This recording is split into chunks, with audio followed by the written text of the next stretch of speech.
Hello and welcome to New College Radio. We've got Joe Taylor here with us, the star of Scott Mills the Musical. So, welcome to the show, Joe. Hi there, you alright? Yes, I am, thank you. It's a great honour to have you on here. You're our most anticipated guest. You're probably our most famous guest, because you're our first guest. Oh, well, that's good. So, what do you think about being on New College Radio? I think it's great, yeah, I'm really pleased to be involved. I'm glad you got into contact with me. I'm happy to do this kind of stuff, and it's great to keep talking about the show, because it was such good fun, you know? Okay, yeah. Do you want to tell the listeners how you got into the show, or what about it? Basically it started off as kind of like a jokey idea that Scott was talking about on the radio, and then it kind of turned into something a lot more serious, I suppose. I sent in a video of me singing and doing a bit of a monologue, and it all just kind of happened really quickly, to be honest. Got a really cool thing to boot camp, and then did that, and then that day I got another phone call saying I was in the final, and then the following week I was live on air singing Stevie Wonder, which is a bit daunting. And then it went to the public vote the following day, so it all just kind of happened really, really fast, and yeah, just really exciting, to be honest. Okay, yeah, well, I voted for you on the Search for a Scott. Oh, excellent. We're against two other people, and it was a fierce competition, I'd say, but I think you were the best in the end, and I think you're the deserved winner. Oh, well, thank you very much. Okay. So, what did you think about the musical?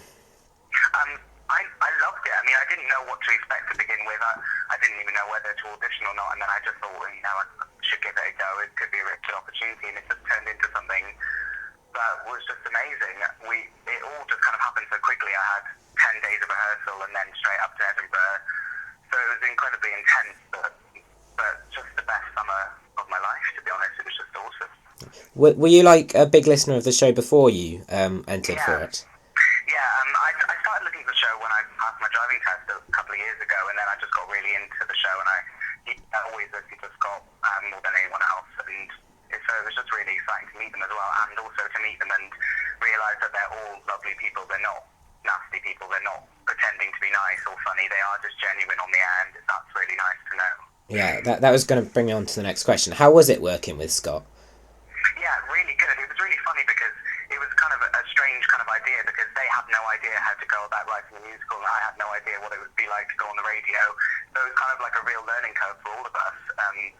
And we're just so lucky that it came together and ended up being as good as it was.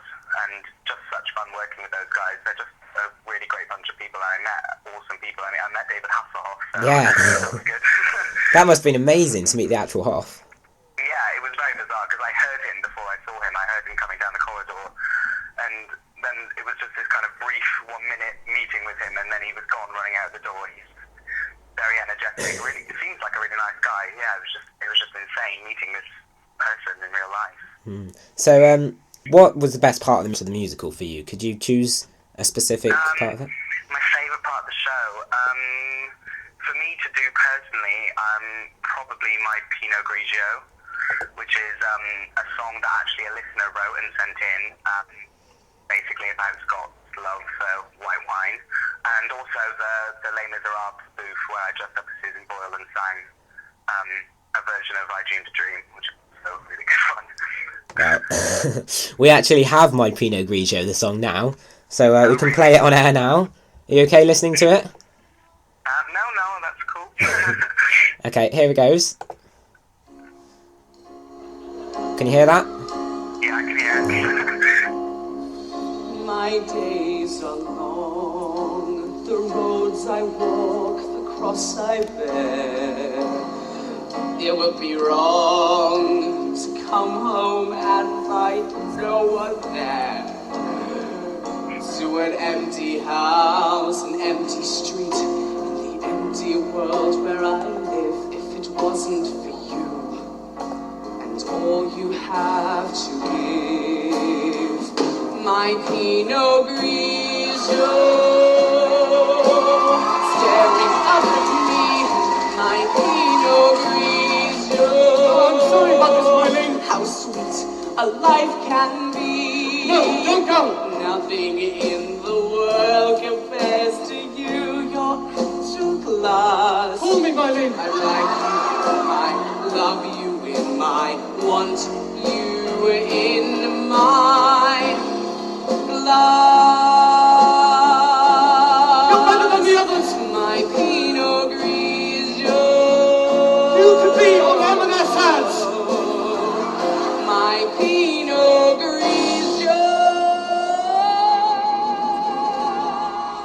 Whoa, amazing there. Thank you.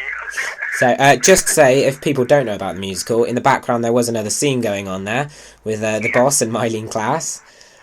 I think that, for me, that was probably my favourite song of the musical. It was, and that was written by a listener of the show. That was written by a listener and sent in, yeah. Okay, Yeah, so, I haven't listened back to it for ages, and it's really strange. I forgot about how loud the audience were. They were just, just this dream audience to have.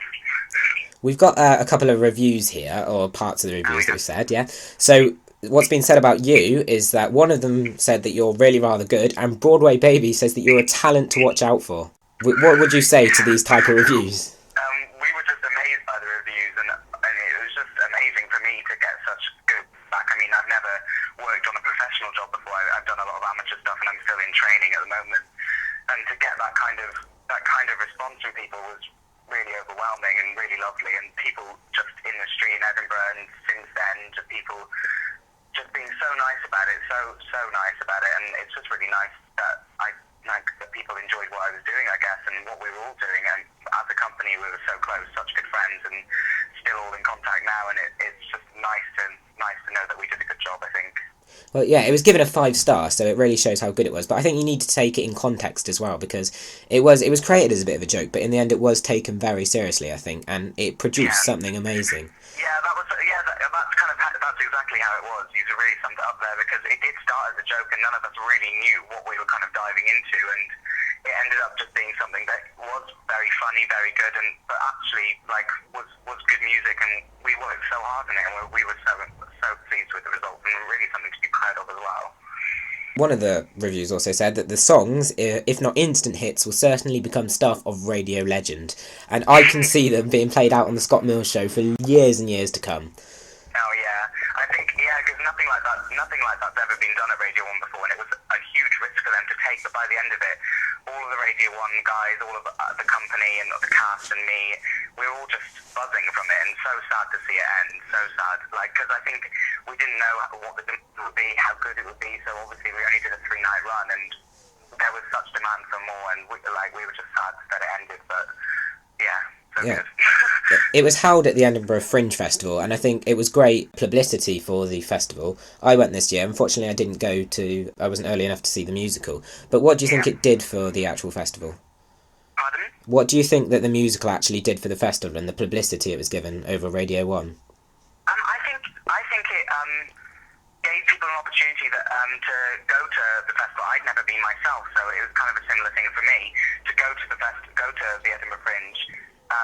And see other stuff while you're up there. You're not going to go just to see one show. So maybe people that wouldn't necessarily have thought of going to the festival otherwise went and experienced other stuff and saw other amazing stuff. Because I saw just some fantastic stuff when I was there, and just the kind of feeling of the festival. It takes over the whole city, and it's just really an exciting kind of place to be and see all these different things going on at once, and thousands of shows at once, and I think, that's the good job it did. The publicity and they talked about the Fringe on the radio. They got other shows involved, brought other people to be interviewed and stuff, and it just did nothing but good for the festival. I think, it brought people to the festival that wouldn't normally have gone, maybe, and maybe will go again now that they've seen it and been there. Yeah, it was my first year to go to the festival, and I went with my youth theatre. And I think one of the things that hits you is how it does take over the city. And also, there are so many shows there. You can go and watch one, and it can be complete rubbish, and then you can go into another one, and it will just be amazing. Yeah, it is just a free for all. I mean, anyone could do a show in Edinburgh if they can do enough fundraising and go out on the mile and give out leaflets all the time and stuff. Literally anyone with any idea for a show can go and make it happen. And that's what's exciting about it. You can see utter rubbish up there, but also you can see some amazing stuff as well, and it's just exciting. You never know what you're going to watch, and it's really good. Okay, thanks for talking about the musical. My last question is about it. There is some rumours going around on things like unofficialmills.co.uk and other websites that there might be a Christmas version. I know Scott said that he'd love to do something else onto this musical. Well, we'd all love to do it. I mean, we were talking about it as soon as over, hoping that this would happen. I mean, everyone is on board. Everyone, as Zalo would say, everyone's on board with it. Everyone wants it to happen. It's just a case of when and if it could happen. I don't know. I mean, I haven't heard anything for a while now, but we've all got our fingers crossed, and everyone wants to do it again. so we'll just have to wait and see. I really hope that it does happen again. I wish I could give you more official information, but I actually don't know, to be honest. But we all want it to happen, so... Well, we can start a petition online or something. Okay, thank you for talking about the musical.